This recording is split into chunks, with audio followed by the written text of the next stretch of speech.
Hey everyone, welcome to another episode of the Voices for Voices TV show and podcast.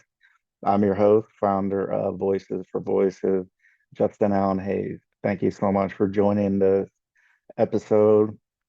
We have over 300 episodes if you are just becoming aware of Voices for Voices, and you can watch on Rumble, you can watch on YouTube, or you can listen on a variety of audio platforms.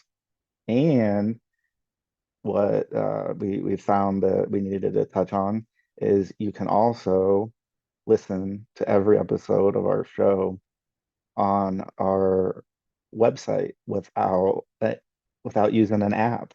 So you don't have to use iHeart or Spotify or Apple Podcast or another. So on the go, or if you're at home, maybe sometimes you watch, sometimes you listen, but also know that you're able to find all audio episodes uh, of our show at www.voicesforvoices.org/podcast. And so that is www.voices for, and that's spelled out for with the letters FOR, voices.org/podcast. Well, one last time, they say three is the magic number. www.voicesforvoices.org/podcast. Thank you for bearing with me on that. We've become aware that uh, some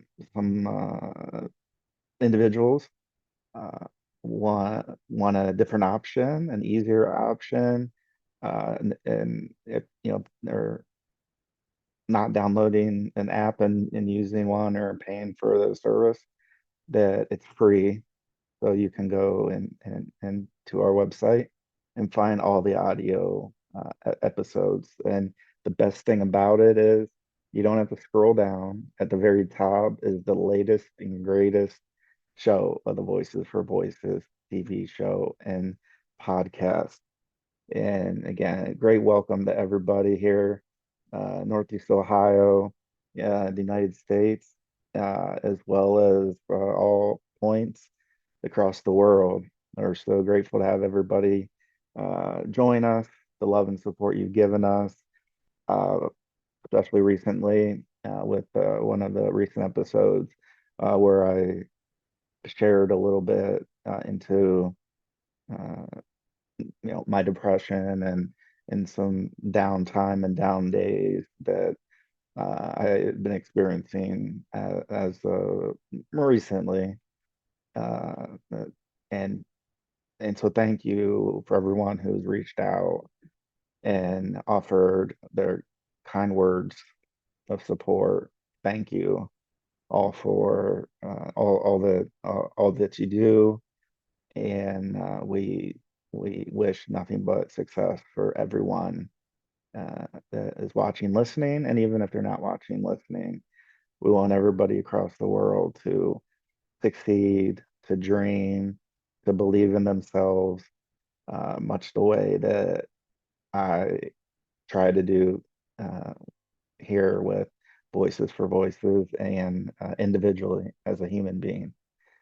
Uh, One of our episodes that we had recently was talking about, and it might have been also a TikTok video.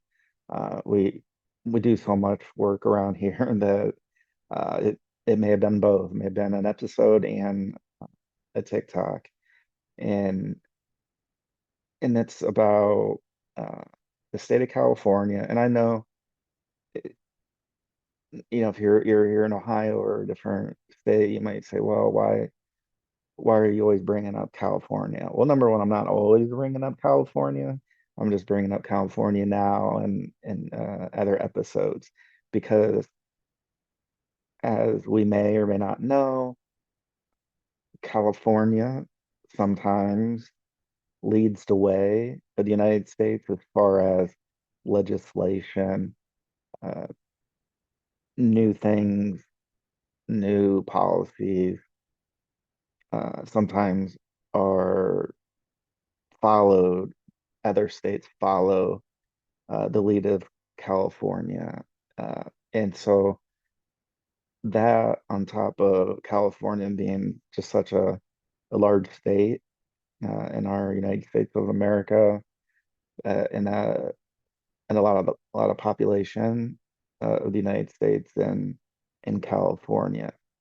And so that's why we're talking about California. And we talked about one of the assembly bills with San Diego District Attorney Summer Stephan on an earlier episode. Again, go ahead and check that out. That was awesome.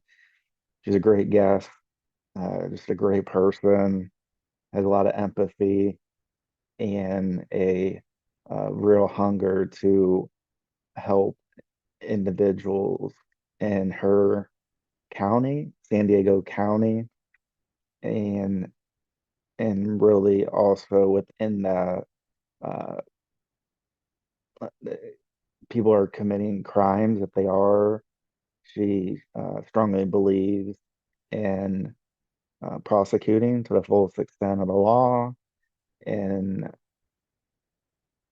with the topic that caught our attention was in the human trafficking, the child trafficking, child abuse that allegedly has gone on, um, not only in that particular county, uh, but other areas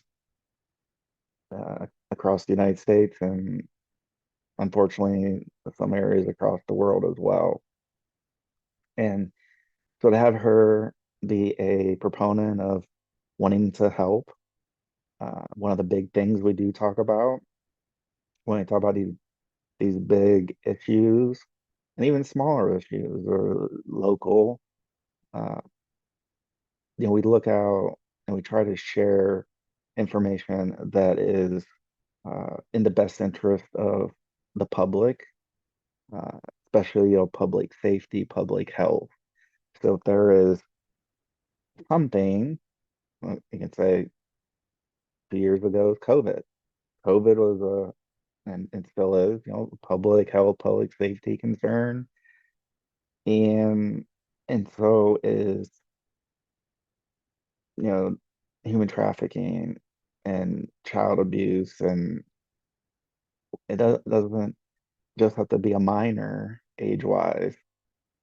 Can be an adult that could be thought that they were a minor, or adults can also uh, be uh, let's say caught up in that, but they can also be victims and survivors of it.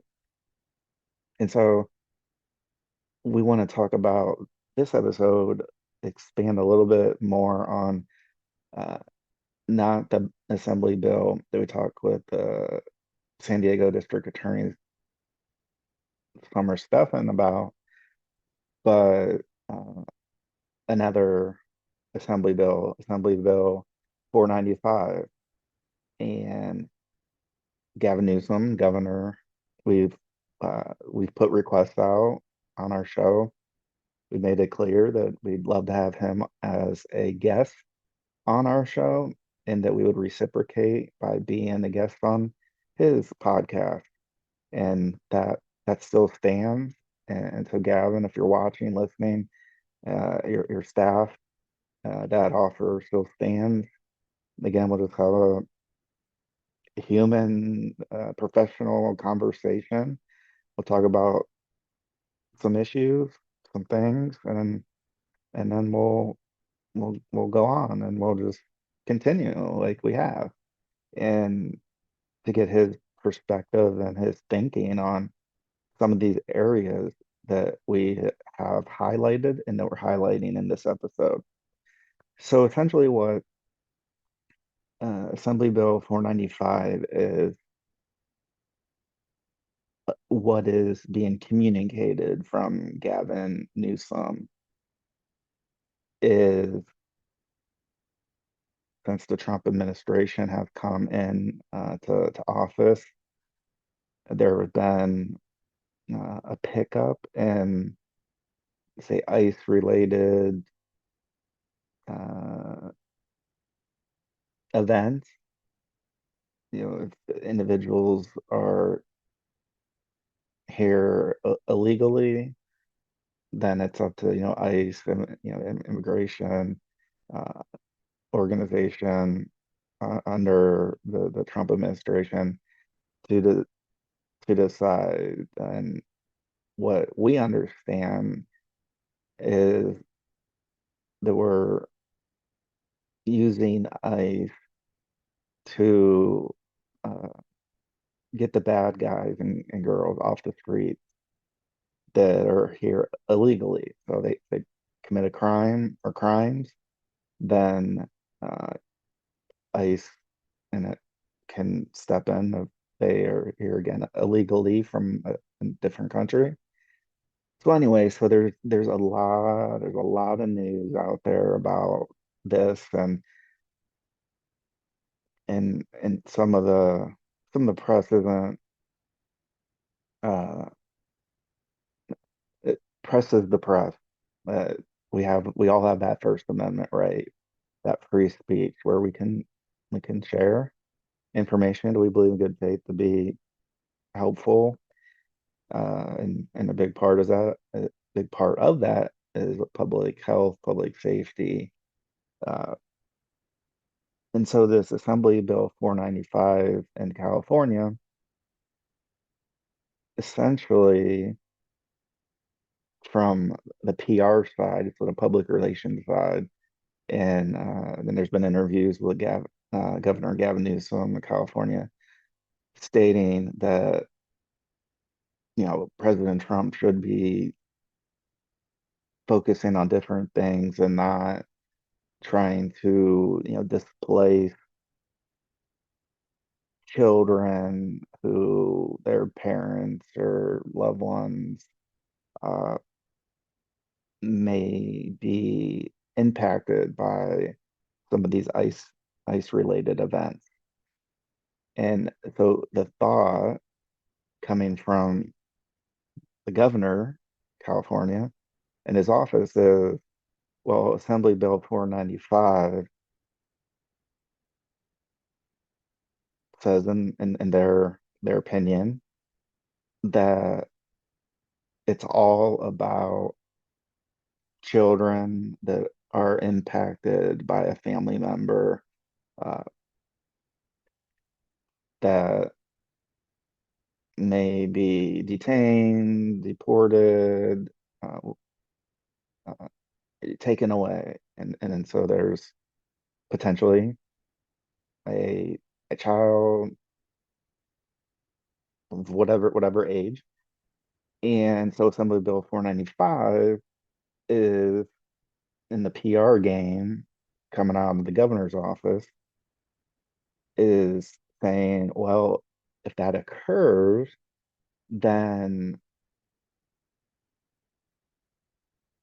not only can a relative basically come and claim guardianship and maybe change schools for them, take them to uh, different medical appointments and kind of step in to that role. Uh, so that's what the spin is from the governor's office, Gavin Newsom's office, is that Assembly Bill 495 is specifically for those individuals, those children that the their parent, their loved one that they're living with, so taking care of them if there's an event uh, between that parent, that guardian, and ICE. If they're removed, then here's that child, and so this Assembly Bill 495 is only for those situations where these things happen, where these events happen, and it's only for these these these children. And the only reason why I'm saying like these is because there's more children that aren't impacted and won't be impacted by an ICE event. So we're looking at it when you actually read Assembly Bill 495, it doesn't carve out only that the children that are impacted by these ICE events where, again, a guardian, family member is caring for them are removed, detained, deported, whatever. Uh, that not only can a bloodline relative step forward, take that child in, and we hope and pray that those children are indeed taken care of physically, mentally, emotionally. And so sometimes that doesn't happen, but that's only just part of it. The other part is, again, this bill, this Assembly Bill 495 that Gavin Newsom is pushing and is, going after the Trump administration about ICE and how they're coming and they're, having these kids, the children that are being displaced from family members because of these ICE events. And and so we're just stating facts here and offering good faith information. Remember, public health, public safety concern. So it'll be a concern, right, to have a 10-year-old child at home have an ICE event and their parent and guardian is removed. So what does that 10-year-old do? Or that 8-year-old or 6-year-old or maybe a newborn? I don't know. Could happen. And and so it makes sense that yeah, like somebody's in the bloodline of that child, it would make a little bit of sense. They're like, yeah, they should be able to come pick them up and care for them. But it's not an Assembly Bill 495 just about these, I'll say these ICE affected children. It actually is all children. And so that is the topic and the area of what we want to really get to the bottom of, or at least just want to talk about and bring to the public's attention, which is you. Thank you for watching and listening. And so we agree again that the child is affected by an ICE event and a bloodline relative comes and cares for them. We know that sometimes happens and sometimes it doesn't. We know that there are children that go missing, and this is one way that if someone was in the human trafficking business, child abuse business, which we wholeheartedly are against, we don't we don't condone any associated action with that. And so there's that. And then not the bigger issue, but they're expanding that pie. Let's say there's 100 children in California that live with their guardian, their parent, somebody in their bloodline, and an ICE event happens to 10 of those. Okay, so you have 100, and out of that 100, 10 are impacted, and and so this Assembly Bill 495 makes a little bit of sense there, or more, a lot more sense. But what about the other 90? And well, the other 90 aren't carved out.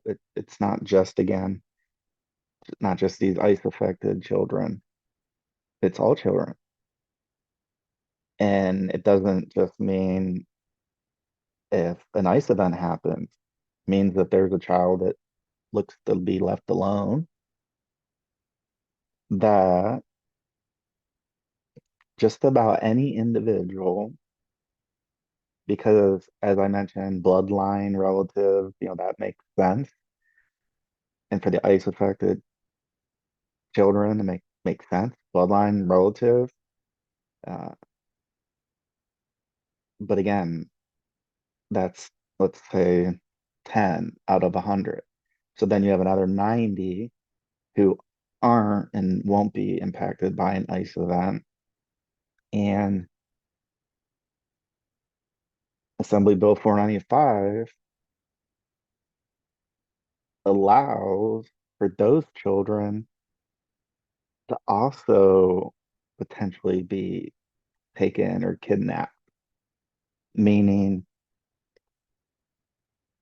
hypothetically, allegedly, um, mom picks up the child from school, they go home, the mother changes, and if she's changing, the child may be playing with some toys, depending on the age, and that maybe reading a book. And if somebody's walking by that house and they peer in that window and they look and they say, "Oh, there's no parent or guardian with that child. I need to go rescue them." And so that again is a hotbed of bringing potentially people who don't have the best of intentions in contact with children and making it okay. Let's say the parent changes, they come out and they're like, where's my son? Where's my daughter? In this case, a person would have been able to take that child, write a one-page affidavit that basically says that I am a mentor of this child.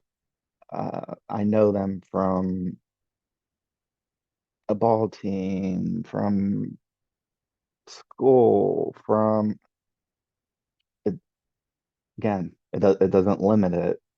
It's wide open. They just have to say, I know this child. Again, they might not even know their name and until uh, well, they wouldn't if they were a stranger. And so then that individual who's taken that child in this hypothetical, they're able to take that child and enroll them in a school. It may or may not be, or it might not be the school that they're enrolled in. They're able to potentially have them go to medical appointments and have things and surgeries and stuff go on that without the parents' approval, without them really verifying. Because remember, all they have to do is have this affidavit, which is a one page, and then they show the medical professional, they show the registrar at the school's office, and it's not just that they're able to go and show up and impersonate a loved one, somebody in a bloodline, that these people don't have to be in the bloodline. And again, that parent could be out of the room for 5 minutes, and then this can happen. And the crazy part about it, again, it's not just for ICE affected children, it's for all. And the medical folks, they can't ask any questions. They have to, they have to see that child or whatever that uh, that guardian, that person who's taken that child, uh, the court, the courts can't step in, and so you basically have hmm, you have Assembly Bill 495 that the PR is it's only for the impacted ICE children, ICE events. It's, and it's not just the bloodline. It can be anybody, anybody that's walking by. Maybe they're at an amusement park and the parents aren't guardians there, but they don't ride roller coasters, and so their child or children might be with maybe a group waiting in line, and so many times we are looking at our phones, and so the parent and guardian kind of loses track of like where they're at. They look up periodically, and somebody can be like, "Oh, this is an unintended minor," and they can, if they have those ulterior motives, under this Assembly Bill 495, the Gavin Newsom is trying to tout that it's all about just the ICE affected children. Uh, he doesn't tell you that when you actually read Assembly Bill 495, it may state that that's part of it, but it doesn't carve out as this only applies to these particular, uh, you have to match these criteria for this to occur, to have this assembly bill go into effect.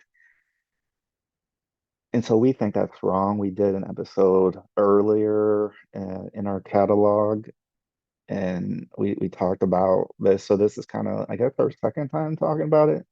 But the one reason why I wanted to bring it up again is that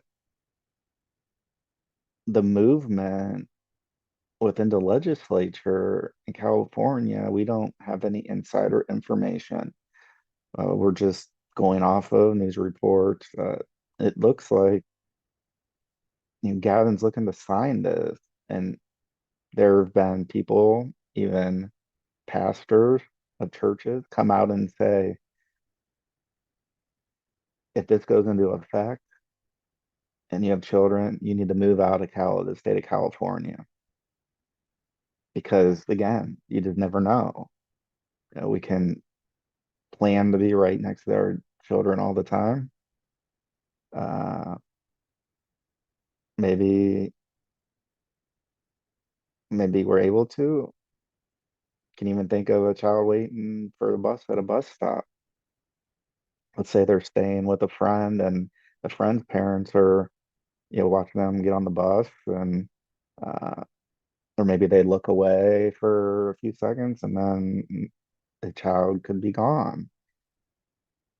And so we just want to make sure that the public is aware of this because number one, we don't want this to happen in California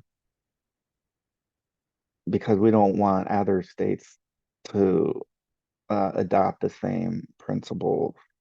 We can be upset about things. We can, maybe not be 100% happy with ICE and and the policies and that they're what they're doing. We can agree to disagree. So Gavin, we can agree to disagree on that. And I can agree that, children that are impacted by ICE related events, but yeah, somebody in the bloodline should be able to come and, help them and care for them, look out for their well-being. Uh, but once we start talking about non-blood relatives and mentors and coaches, and we leave it open like that, that's where the alarm bells go off for me and us at Voices for Voices. And I get social media. I get how uh, there's different videos and different, tweets on X or True Social or what have you. But what really gets me is that, again, we have a governor, one of the biggest states, and I believe has aspirations to be president. And so he's looking for that mass appeal. Well, I want to show this. Some of you may have seen it. Here, here, do I go this direction or that direction? I want to be able to make, okay. So here you see a body and you see President Trump's face and head, and behind him you see Jeffrey Epstein. We don't need to get into Jeffrey Epstein. But the reason I'm bringing that up is that was posted and is posted on California Governor Gavin Newsom's TikTok. And really to show what the big event at a recent Coldplay concert where there was a CEO and another individual at the company where they were embracing, and there was a kiss cam that went off during one of Coldplay's songs, and those two individuals basically got caught that they were there without their significant others, and so there's that whole story. And so what I just showed you is California Governor Gavin Newsom's TikTok taking the original video of those individuals on that kiss cam, exposing them, uh, and putting Jeffrey Epstein and Donald Trump, like as if they're together. And I don't know. Um, I don't know what to think about that, but well, I do know what to think about that is I think the California Governor Gavin Newsom, I think you can spend your time doing better things, like taking Assembly Bill 495 and making it more palatable and more directed at particular situations. And so I think, again, I think your time can be spent better. I don't know that that took hours and hours to put together that TikTok video, and maybe your staff did it, but it's still under your name, still under your screen name on TikTok. And so we want to just bring that to the case, and then we know that President Trump he does things from time to time that uh and and so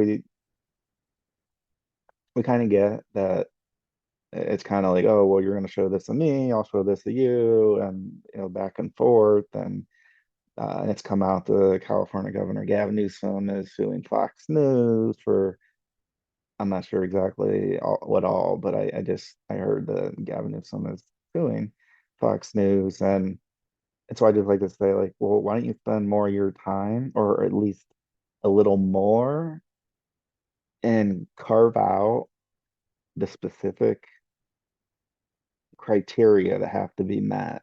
Because if you don't carve that out specifically, then it's interpreted like I'm interpreting it, and a lot of other people are interpreting it, that it applies to all children. So you can go on TV all you want, you can go on social media all you want and say that this is because of, these ICE raids and uh, these children, we're just trying to educate them and whatever those excuses are, uh, which we do. We want to educate our children. And that's not what I'm not saying not to. I'm saying that don't come on TV and say that it's only, we want to protect, the ICE affected children because we want to make sure that they continue to get, again, get their education, uh, But when you start going outside and you open it up basically to any child, any minor in the state, and that it doesn't have to be a bloodline relative, and it could be an unintended minor for 5 minutes again, going back to the example I gave earlier, where mom picks up the child at school, comes home, goes to change, child goes and plays, reads a book, somebody walks by, looks through the window, sees this unattended child, even though the child's inside the house. They're able to go in and take that child. And we're not saying that all those children are trafficked and abused, but what we will say is some of them are. And so, do we want to help people, Gavin? Do we want to help all people, or you just, or what is it? Because we think we should be helping everybody. And so when we look at that pie chart where there's 100 children and 10 of them are affected by ICE events, but yes, those 10 should fall under Assembly Bill 495. Uh, I don't exactly agree with a non-bloodline relative, but when it extends out where that's an example that's given in the Assembly Bill 495, but it's not everything. And so we don't want to have those other 90 children be exposed potentially to nefarious activity because then, whether we wanted to or not, as California Governor Gavin Newsom, what happens when a crime occurs to those children? Are we going to let individuals go? Are we going to look the other way? Are we going to prosecute them? Are we even going to look for them? And so that's really what this episode is about. We wanted to bring all that together, and again and show a video on TikTok. And hey, if you're including just a specific carve out of criteria, that's one thing. And so we think that Assembly Bill 495 needs heavily modified because as it stands or as it sits, or uh, again, other states sometimes follow suit after California implements some legislation. And pretty soon, a lot of states do that potentially. And then that makes somebody who, again, is up to no good, it makes them feel empowered because it's like, oh, I can go basically anywhere. And oh, there's an unattended minor child. Oh, I don't see their mom or dad, or they're riding the swing and the mom's putting on sunscreen, and she looks up and then the child who's on the swing's gone. So if we don't address that in Assembly Bill 495, we're leaving that open, and the fact that the affidavit or the individual can just say, look, I know this, basically rescued this child, and maybe take him out, maybe they take him out of state. Maybe, I don't know. We just know bad things happen, and we don't want bad things to happen. We want good things. We want good things for everybody. So hopefully this has been a little bit enlightening about Assembly Bill 495, that it's hugely important to talk about it from the public health, public safety concern area. And I'll state it once again. Mr. Gavin Newsom, we'd love to have you on our show just to talk through this, just to see where your mind's at, where you really stand, if you're going to sign this as is. There's been talk that maybe, and I don't know this, but there's been some talk that you may have a special session just to go over this and then sign it. Uh, and so we want to just talk and ask questions, and you can ask us questions, and uh, after you come on our show, then we'll go on your show, and we'll talk about